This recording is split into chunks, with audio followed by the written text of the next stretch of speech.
If you have been spraying bleach on the black mold in your shower, stop right now. You are feeding it. I am going to prove that to you in the next 60 seconds, and then I am going to show you the $2 powder that has been sitting in the laundry aisle since 1891, the one the cleaning industry prays you never find out about. A retired contractor I know from Lancaster County, Pennsylvania, spent $90 in 3 weeks of his life fighting the mold behind his shower head with bleach. He sprayed it every morning before work and every evening before bed. Every morning it came back darker. By the end of the month, the colony had grown to the size of a dinner plate. He did not know what I am about to tell you. Bleach does not kill bathroom mold, it waters it. Our fathers used bleach. Their fathers used bleach. Nobody ever told us it was the wrong tool. Nobody ever told us the cleaning companies knew. The Environmental Protection Agency put this in writing in 2001. It is in a document called Mold Remediation in Schools and Commercial Buildings, still sitting on their website right now. The agency specifically advises against using bleach as a routine practice for mold remediation on porous surfaces. Most Americans have never seen that document. Most Americans are still standing in the cleaning aisle, reaching for the spray. A study published in 2018 Inches, the Journal of Occupational and Environmental Hygiene, tested 6 common household cleaners against black mold colonies growing on drywall and tile. Bleach produced a 95% kill rate in the first 24 hours. It looked like a victory, but by day 14, the colonies had regrown to 70% of their original size. And by day 30, they exceeded the original colony size by 20%. The bleach had made it worse. One substance in that study produced essentially zero regrowth at the 30-day mark. I will show you the full results, all 6 substances, before this video is over. Stay with me, because the order of the results is going to surprise you. Now let me tell you what mold actually is, because this is the first thing most people get wrong, and everything else follows from it. When you see a black spot on your grout, or a pink ring around your shower drain, or a fuzzy gray patch creeping up the wall behind your toilet, you are not looking at a stain. You are looking at a living organism. More precisely, you are looking at the fruiting bodies of a fungal colony that has already extended its filaments deep into the porous structure of whatever material it has chosen to inhabit. The visible mold is the tip of the iceberg. The body of the colony, the part that matters, the part that will regrow within days if you do not address it, is hidden inside the substrate, drawing moisture and organic material from the grout, from the soap scum, from the microscopic skin cells that slough off your body every single time you shower. The colony is not sitting on top of your tile, it is living inside it. And anything that does not reach inside the tile is treating a symptom and ignoring the disease. This is exactly where bleach fails. And the chemistry is worth understanding, because once you see it, you can never unsee it. The sodium hypochlorite in household bleach is a strong oxidizer. It will absolutely destroy the pigment in the visible mold spores on the surface, which is why bleached mold turns white and seems to disappear within seconds. It looks like the most effective thing you have ever used. But sodium hypochlorite is composed of relatively large molecules, and water is composed of much smaller ones. When you spray bleach on a porous surface like grout or caulk or drywall, the water carries the bleach toward the substrate, but the bleach itself stays largely at the surface. It cannot follow the water inside. Within minutes, the chlorine evaporates into the air of your bathroom, leaving behind nothing but the water, which then soaks deeper into the porous material, carrying with it exactly the moisture that the mold colony needs to thrive. You have cosmetically erased the mold's public face while delivering a fresh drink of water directly to its roots.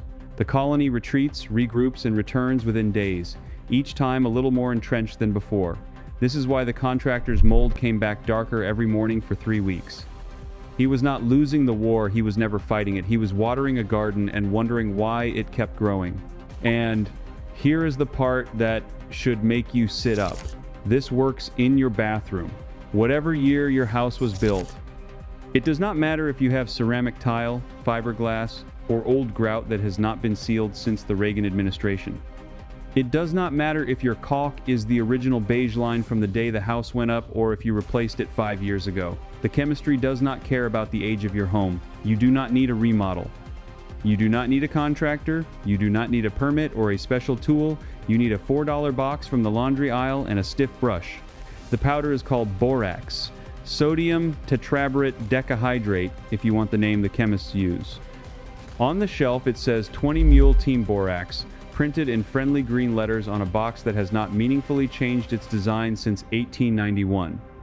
The borax deposits in Death Valley were discovered in 1881 by a hard-luck prospector named Aaron Winters, a man who had spent most of his adult life looking for gold and silver and finding mostly disappointment. He and his wife Rosie lived in a one-room dugout near a place called Ash Meadows, scraping by on whatever they could earn from occasional surveying work. The story goes that a traveling Frenchman named Henry Spiller stayed with them one night and described the test for borax. You mixed a sample with sulfuric acid and alcohol and lit it on fire, and if it burned with a distinctive green flame, you had your mineral. Winters had already noticed strange white crystals scattered across the floor of nearby Furnace Creek. After Spiller left, he traveled out to the location, gathered samples, and performed the test by candlelight in his dugout. The flame, by every account, burned a beautiful emerald green. Winters sold his claim for $20,000 to a man named William Tell Coleman, who built the Harmony Borax Works and began the operation that would eventually require those famous 20 mule teams. The wagons were engineered for the task, with rear wheels 7 feet in diameter and a fully loaded weight of 36,000 pounds. The teams pulled 2 wagons at once, plus a 1,500-gallon water tank, across 165 miles of the most punishing desert in North America, through temperatures that regularly exceeded 120 degrees. They made that run from 1883 to 1889, and over those 6 years they hauled more than 20 million pounds of borax out of Death Valley without losing a single mule. By the early 20th century, the substance those mules carried had found its way into the American home, used first as a laundry booster, then as a general cleaner, and quietly relied upon by those who knew against fungi, molds, and insects. Then the major brands arrived, the marketing budgets multiplied, and the $2 powder got pushed to the back of the shelf. It did not stop working, it just stopped being advertised. To understand why borax works where bleach fails, you have to understand what it does at the level of the cell. Borax is what chemists call a weak base, with a pH of around 9.3 when dissolved in water. That is alkaline enough to disrupt the cellular processes of fungi, which prefer the slightly acidic environments created by their own metabolic byproducts, but not so caustic that it will damage your skin, your lungs, or the surfaces you are cleaning. More importantly, and this is the whole secret, borax does not evaporate. When you mix it with water and apply it to a porous surface, the boron compounds it contains are carried into the substrate along with the water, and unlike the chlorine in bleach, they remain there after the water has dried. The boron settles into the microscopic pores of the grout, the caulk, the drywall. It crystallizes back into its solid form inside those pores, and it creates an environment in which fungal spores cannot germinate, in which the hyphae cannot extend, in which the colony simply cannot survive. There is a reason the boron is lethal to the fungus and harmless to you. Boron is an essential micronutrient for plants and is required in trace amounts by many animals, including humans. We consume small quantities of it every day in our food and water, and our bodies have evolved the machinery to process and excrete it, but fungi lack that machinery. When boron enters the cellular system of a mold spore, it disrupts the metabolism of carbohydrates and jams the function of certain critical enzymes. The organism cannot process it, it cannot excrete it, and it cannot survive even relatively low concentrations of it. That is why a solution you can handle with your bare hands will devastate a colony that bleach only cosmetically erased. Now, here is the technique, and I want you to pay attention, because the technique matters enormously. Most of what you will find online about borax and mold gets it slightly wrong in ways that cut the effectiveness in half or worse. Start with a concentrated solution. Take 1 cup of borax and mix it with 2 cups of hot water, not cold. The hot water dissolves the borax far more completely, and this matters because undissolved borax does not penetrate the substrate. It just sits on top, like the bleach. Stir the solution for at least 2 full minutes, until it looks slightly milky but contains no visible grains at the bottom of the container. If you are not sure whether it has dissolved, run a finger along the bottom of the bowl. If you feel grit, keep stirring. No grit means it is ready to work. This concentrated solution is what you will apply directly to the worst areas. For the grout lines, the caulk seams, and any visible patch of mold larger than a quarter, apply the concentrated solution directly with a stiff bristled brush. An old toothbrush works wonderfully for the narrow grout lines. Work it into the surface for at least 30 seconds per square foot. Do not rush this part. The agitation matters as much as the chemistry, because it physically disrupts the protective biofilm the mold has built around itself, the slimy layer it uses to defend its colony, and breaking that layer is what allows the borax solution to penetrate down into the substrate where the living organism actually is. Do not rinse. I want to say that again, because this is the single mistake almost everyone makes. The instinct, especially for anyone who grew up watching a mother or grandmother clean with bleach, is to apply, scrub, and rinse it all away. With borax, the rinse is what destroys the effectiveness. You want the borax to remain on the surface and inside the porous material. You want it to dry there. You want it to crystallize back into its solid form within the microscopic pores of the grout and the caulk, where it will go on quietly preventing mold growth for weeks after you have left the room. The rinse washes away your insurance policy before it can ever pay out. After you finish the paste application, take what is left of your concentrated solution and dilute it. Add about 6 more cups of warm water to bring the total volume up to roughly a gallon, and transfer that into a spray bottle. Use this diluted solution to treat the entire bathroom, including every surface where you do not currently see any mold at all. Spray the walls, the ceiling, the corners behind the toilet, the underside of the sink, the area around the bathtub overflow drain, and especially the silicone caulk around the tub and at the base of the shower. Mold spores are floating in the air of your bathroom at all times, and they will settle and germinate on any surface that offers them moisture and food. By treating the entire room preventively, you create an environment where spores cannot take hold no matter where they land. Do not rinse the spray either. Let it dry. On dark tile or black grout, you may notice a faint white haze after a few hours as the borax crystallizes out of the water. On most surfaces, it is invisible. If the haze bothers you, you can buff it gently with a dry microfiber cloth once the surface is completely dry, but leave it alone in the grout lines and the caulk seams. That residue is doing the work. The contractor from Lancaster County ran this exact protocol on his shower in March of last year. I spoke with him again 4 months later. The mold had not come back, not once. His total cost was $4.98 for a box he still has most of. And the woman whose story I will tell you in a moment, Margaret Halloran of Portland, Oregon, who had spent $90 and an entire month on commercial sprays that only made the problem worse, applied the same protocol in the spring of 2019. She has reapplied it roughly every 4 months since then as a preventive measure at a total cost over 4.5 years of about $15 in materials. The bathroom that defeated her through a month of nightly bleaching has stayed clean for 56 months and counting, on the strength of a powder that mules use to drag out of the desert. Pause here for a second. Everything I have pulled from these communities, every method, every buried document, every technique from every video on this channel is compiled in one place in the description. It is called the Amish Home System. You can find it at eliodursecrets.com. Now stay right here, because what comes next is the part I built this entire video around. That 2018 study I mentioned in the first minute, here are the full results, all 6 substances, in order. The researchers grew colonies of Stachybotrys chartarum, which is what most people mean when they say black mold, on samples of drywall and on ceramic tile with grout. Then they treated the samples with 6 common household substances according to standard instructions, and they measured 2 things: the immediate kill rate and the regrowth over the following 30 days under conditions deliberately kept favorable to mold. Bleach achieved a 95% immediate kill, the highest of all 6. By day 14, the colonies had regrown to 70% of their original size. By day 30, they were 20% larger than when they started. You already understand why. The bleach erased the surface and fed the roots. Vinegar, which is dilute acetic acid, achieved about 70% immediate kill.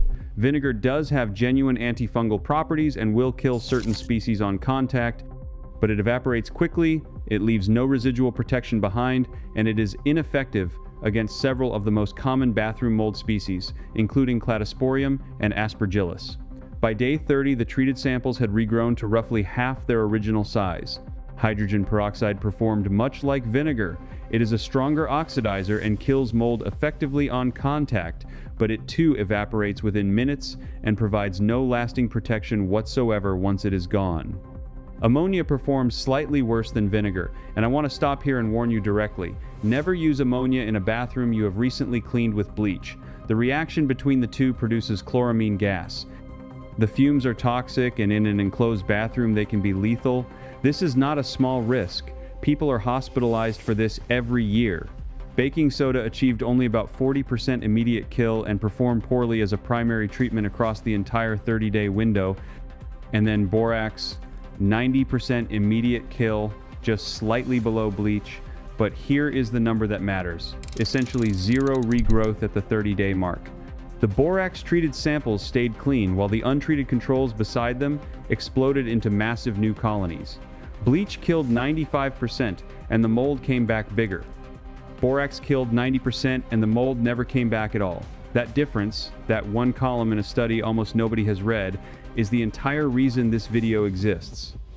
This is the study that should be in every home improvement magazine, every cleaning product review, every consumer guide in America. It is not, and the reason it is not is the reason for almost everything I tell you on this channel. There is no commercial entity with an incentive to promote it. A box of borax costs less than $5 and lasts for years. There is no patent on it, because it is a naturally occurring mineral. There is no marketing budget behind it, because there are no proprietary formulations to defend, and no quarterly earnings that depend on your confusion. The annual market for branded mold and mildew removal products in the United States alone is over $470 million, and that figure does not even include bleach, which is its own multi-billion-dollar industry. The economic incentive to keep borax quietly at the back of the shelf is not a conspiracy theory. It is just arithmetic. Now, killing the colony is only half the job. If you do not also fix the conditions that let the mold take hold in the first place, those conditions will eventually defeat any treatment, borax included. So let me give you the prevention side, because this is what keeps the bathroom clean for years instead of weeks. The single most effective thing you can do is run your exhaust fan for at least 30 minutes after every shower. Not 5 minutes. Not until the visible steam clears off the mirror. 30 full minutes. The relative humidity in a bathroom right after a hot shower can exceed 90%, and it takes far longer than most people think to bring that back down to the 50% or below, at which mold can no longer easily grow. If your bathroom has no exhaust fan, install one. And if your exhaust fan vents up into the attic or into a wall cavity instead of all the way to the outside of the house, fix it, because a surprising number of bathroom fans in American homes do exactly that. Instead of removing the moisture, they are pumping it straight into your attic, where it quietly creates a second, hidden mold problem that is slowly rotting the structure of your house from the inside. The American Society of Home Inspectors lists improperly vented bathroom exhaust as one of the most common moisture defects they find in American homes.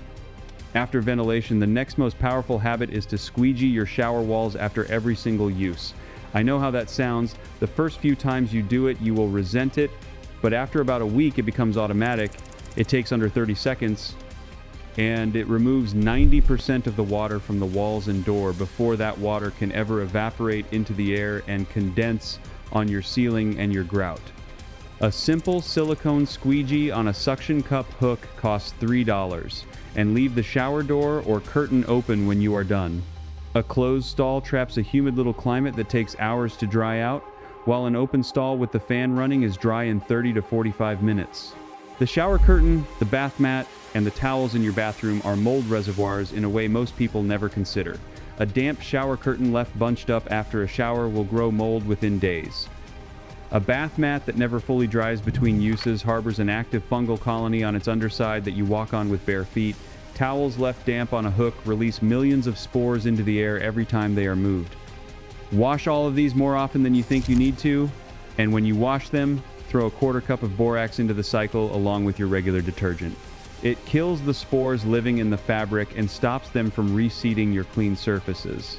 The soap you use matters more than you would ever guess. The traditional bar soaps most of us grew up with, the ones with sodium tallowate or sodium palmate near the top of the ingredient list, leave behind a residue that mold treats as a feast.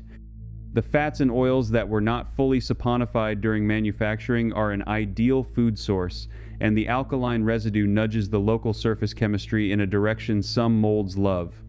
Switching to a liquid body wash, or to a synthetic detergent bar, cuts the amount of mold food you deposit on your surfaces every day. This is not an advertisement for any brand, it is just chemistry. Soap scum is mold food. And if you have hard water, which most American homes do, the mineral deposits left behind by every shower build a rough, textured film on your tile and fixtures that holds moisture and gives fungal filaments extra places to anchor. A showerhead filter that lowers the mineral content costs under $30, and you will see the difference within a few weeks. One more hidden source most people miss entirely: the toilet tank.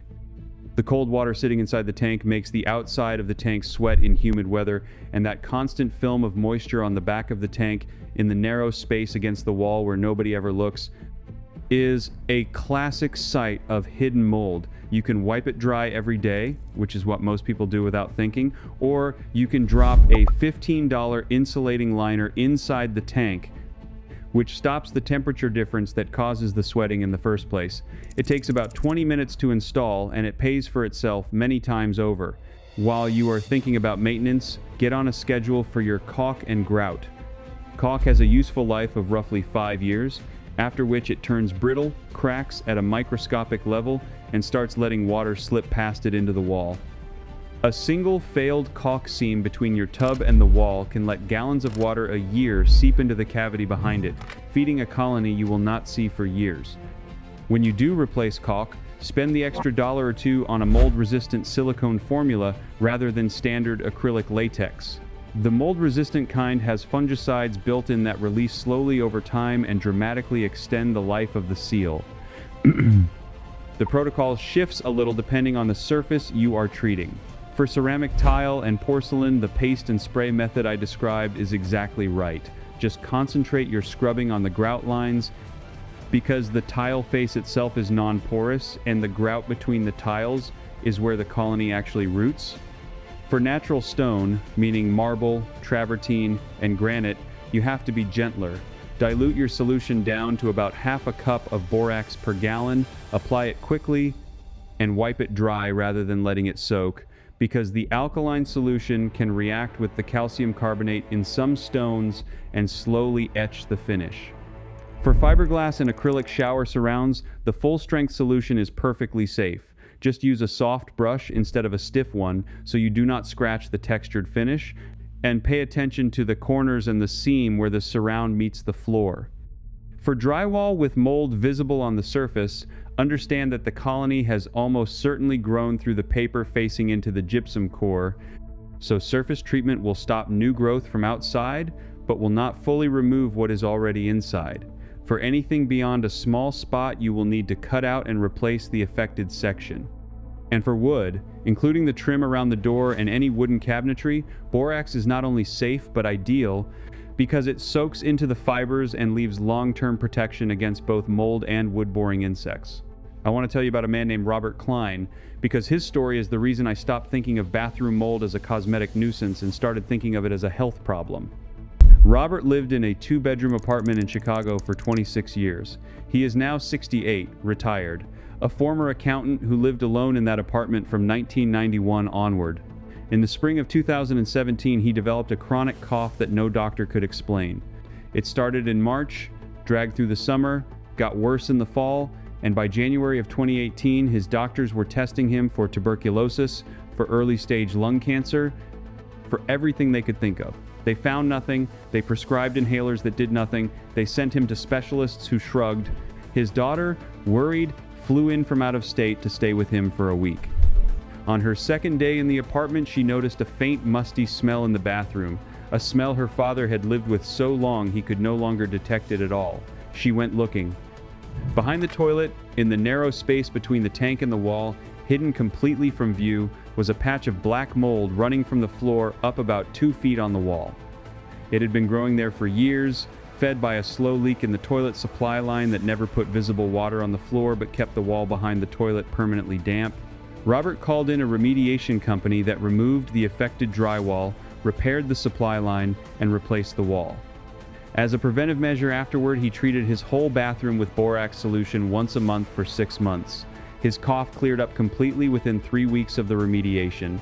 When I spoke with him by phone in October of 2023, he told me he wished someone had told him 20 years earlier what he now knows about bathroom mold and the simple chemistry of a $2 powder from the laundry aisle. He is convinced, and I think he is right, that 10 months of medical fear and several $1,000s in tests could have been avoided entirely. Robert's case is not exotic. The research on indoor mold has expanded enormously in the last 2 decades. The Institute of Medicine, now called the National Academy of Medicine, published a comprehensive report in 2004 called Damp Indoor Spaces and Health that established clear links between indoor dampness and mold exposure and a list of specific outcomes: upper respiratory tract symptoms, cough, wheeze, and the worsening of asthma. The World Health Organization issued its own guidelines on dampness and mold in 2009 and reached the same conclusions. Later research extended the list to include fatigue, headaches, and in some people more serious immune responses. The most vulnerable are children, the elderly, and anyone with a compromised immune system, but there is growing evidence that even healthy adults absorb subtle effects from chronic exposure that they never connect to mold. The fatigue they blame on age, the morning congestion they blame on allergies, the recurring sinus trouble, the headaches that have no obvious cause. These can all be the quiet signature of an indoor environment that is slowly making someone sick. And the bathroom, with the highest sustained humidity of any room in most homes, is where it usually begins. One practical safety note before you start: when you first disturb an established colony, the scrubbing throws spores into the air, and those spores can irritate your airways even if you have never thought of yourself as sensitive to mold. For that first big treatment, wear a basic N95 respirator, open a window if you have one, and run the exhaust fan the whole time. Wear gloves to keep the alkaline solution off your hands, and wear eye protection, because a splash of borax solution in the eye is genuinely unpleasant. None of this is exotic. It is the same care you would take with any cleaning chemical. After that first treatment, your weekly maintenance spray of dilute solution takes about 3 minutes and needs no protective gear at all, because there is no longer an active colony throwing spores around. When you go to buy it, look in the laundry aisle of any grocery store. The standard box of 20 Mule Team Borax holds 76 ounces, almost 5 pounds, of pure sodium tetraborate decahydrate, and at $5 to $7 depending on where you live, one box will carry you through years of bathroom maintenance with plenty left over for laundry and a dozen other uses. If your grocery store has stopped carrying it, and some have, which is its own quiet piece of evidence about how markets treat cheap solutions, you will find it reliably at hardware stores, at farm supply stores, and through any major online retailer. Make sure you are buying pure borax and not a borax-based detergent with brighteners and fragrances added in. The ingredient list should read sodium, tetraborate, and very little else. You may also see boric acid sitting nearby on the shelf. Boric acid is a close cousin made by reacting borax with a strong acid, and it is excellent for certain pest control jobs, but for bathroom mold it is borax you want. Gentler on your surfaces, easier to dissolve, and easier to find. So let me leave you where we started. The contractor in Lancaster County has not had a single recurrence. Margaret in Portland has given away 17 boxes of borax to friends and neighbors over the last 4 years, each one with a handwritten set of instructions, and she tells me that every person who followed the protocol watched their mold problem disappear and stay gone. Robert Klein in Chicago has not coughed since the day the wall came out. The cleaning companies have known about borax for over 100 years. The remediation industry knows. The EPA document explaining why bleach fails has been public since 2001. The 2018 study showing zero regrowth has been sitting in a peer-reviewed journal for 7 years. The reason none of it reached you is the same reason those mule teams were dragging this mineral across the desert while somewhere a bookkeeper was working out the margin on a branded spray bottle. There is no money in a $4 box. There is no marketing budget behind a mineral that has not needed a new formula since 1891. The product never changed, the chemistry never changed, the mold in your bathroom never changed. The only thing that changed is who was allowed to tell you about it. Now you know. Pass it on. Subscribe to this channel if you want to keep recovering what was taken from you, not to support a YouTube account, but because there is a movement of people who refuse to let practical American knowledge die on a shelf behind a brand with a bigger budget. And share this with one person you know who is losing a monthly battle with their bathroom, because the moment they see that green box in the laundry aisle, the spray bottles stop for good.